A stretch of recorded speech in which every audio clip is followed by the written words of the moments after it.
Hello mga kaduhok! Nandito kami ngayon para magbigay ng informative vlog sa Duhok Resort na matatagpuan sa Binabalyan, Candelaria, Zambales. So ano guys? Arat na! Hello mga kaduhok, quick guide lang kung paano pumunta sa Duhok Resort. Pwede kang sumakay ng bus papuntang Candelaria. Ito yung estimated fare na maaari mong bayaran pag nag-bus ka. From Masinloc to Cande, 24 pesos. From Palawan to Cande, 40 pesos. From Santa Cruz to Cande, 30 pesos. Pero syempre, price may vary depende sa bus at sa oras ng pagbiyahe. Kaya mas okay kung ma-extra kang bakon. Pagdating sa Lewis Crossing, dito kayo bababa. May mga tricycle papuntang Duhok Resort. Usually, 20 pesos to 30 pesos per person. Tip lang, kung madami kayo, pwede kayo makipag-negotiate para mas makatipid. By the way, dito rin sa Lewis Crossing, may mga tindahan kung saan pwede kayong bumili ng snacks, tubig, uling at iba pang kailangan bago kayo tumuloy sa resort. Sa amin naman, na galing Masinloc, may nag-offer na bike ride diretso mismo sa resort for only 100 pesos. Good for 2 na. 50 pesos lang yun, kaya sulit na sulit talaga. Yung biyahe, papunta sa Duhok Resort ay madali lang. Mga ilang minuto lang at maramdaman mo na agad yung fresh na hangin at probinsya vibes habang biyahe. And ayun, nandito na tayo sa Duhok Resort.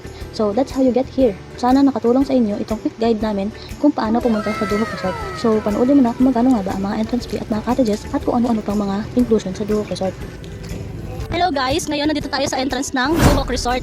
Ngayon, magkano nga ba ang entrance fee ng Duhok? So, for adult po is 100 pesos and for kids it is 75 pesos. Ngayon, nagtatagal po tayo or ang stay nyo dito sa Duhok ng 8 o'clock AM hanggang 6 o'clock PM. Sa cottages, doon na tayo. So hi guys! Ano nga bang prices ng mga cottages dito sa Duhok Resort? So dito, makikita nyo, itong cottages na to is 800 pesos lang siya. So kung marami kayong mga magkakaibigan, pwedeng-pwede na to and pasok sa budget nyo. Sa next cottage naman tayo. Dito, sa cottages na to, good for only 1,500. So dito naman sa cottage na to, for only 500 pesos lang siya. So dito naman sa cottage na to, hindi namin alam kung magkano to. Kayo nang bahala magtanong sa reception area kung magkano to. So dito naman tayo, parang event area nila to. Hindi namin alam kung magkano talaga to. Kung maramihan talaga kayo or marami kayong kasama, family reunion kayo or Christmas party, mga kaklase nyo at mayayaman, di ba? O pasok ito sa inyo. So dito naman tayo, may restaurant sila. Pero hindi namin alam kung nag-ooperate ba. Kaya na magtanong guys. So ito guys, merong ihawan area ang Duhok Resort. Kung makikita nyo, talagang ang daming pwedeng gawin dito sa Duhok Resort. So guys, itutur namin kayo. Nandito kami sa Duhok Resort. Ayaw na? So guys, ito po yung CR nila. Merong apat. Tapos yung sa dulo, shower room. Ito po yung shower. Dito yung bukasan nyo guys, ang kaso ay Guys, tapos ito, pag gusto mo mag-wash-wash ng siguro pag may mga dala kang gulay or water ni ganon, or isda, kung gusto mo linis, pwede dito. Kasi may mga din naman siya eh. So dito yung pwede ka maghugas ng mga gusto mo. Pwede plate or what. Gusto nyo pa ba? Siyempre gusto nyo pa. Lapit ka dito. Lapit. Nakita mo to. Ano po yan? Boat for kids. 300 per hour. 300 per hour.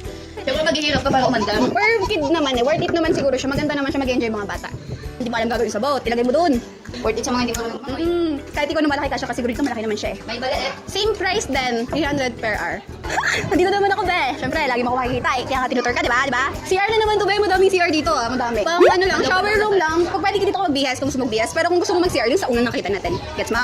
Gets mo? Meron na siyang sabitan ng mga damit. Doon kasi sa kabila, wala. May sabitan ng tuwalya. May pwede ka din maglagay ng yung shampoo na sachet ba? Ganon. Pwede mo siya ipatong lang dito. Katulad din doon sa kabila, guys. Meron din siyang dito, gripo. Pero yung ilang limited lang ata yung may limited nga lang. If you want na maghugas, yung mga gulay-gulay na hinihiwa like kamatis, ganun, pwede mo siya dito tayo. Hugasan mo na lang. Malinis naman yung tubig nila. Meron pa palang shower dito. If you want na heat or gusto mo lang magbanlaw Bago maligo ng pool. gumagana siya lahat, guys. So, bali tatlo siya. Bali tatlo. Dito naman tayo sa mga cottages. Ito guys, mga halagang nasa gitna. Sa gitna. Ay, kaya siya kasi pang maramihang tao siya guys. Dito sa kabila. Ito yung CR nila dito guys. Ito yung CR nila dito guys. Kompleto. Apat ang CR nila dito guys.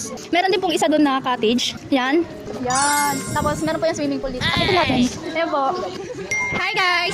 Nagbabalik! Siyempre, ako na naman to. Alam naman ikaw. Ano ba? Di ba mayroong lutuan sa kabila? Ihawan doon. Meron naman ito. Ito, sakto lang naman yung laki niya guys. Pero yung sa kabila, mas malaki yon kasi parang dalawang lutuan siya guys.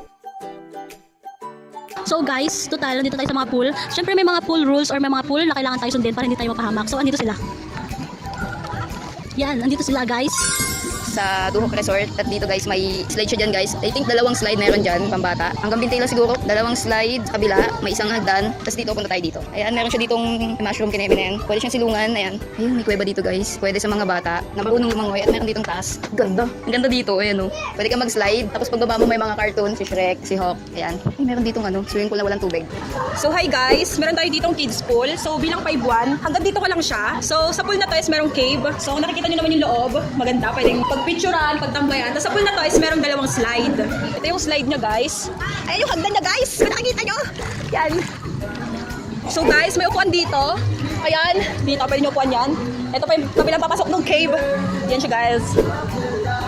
So yan po, ito po yung pinakamalaking swimming pool ng Duhok. So nakikita nyo, meron silang side ngayon. Tingin ko itong pool na to, 4 to 5 feet lang naman to. Hindi siya masyadong malalim, pero sa mga bandak, yan, nasaan nyo na, hindi nyo na kaya. Yung langoyin yan. So ito, papakita ko kung gaano siya kalalim. Ano ko, 5'9" ba ako, 5'10". Papakita ko kung gaano kalalim.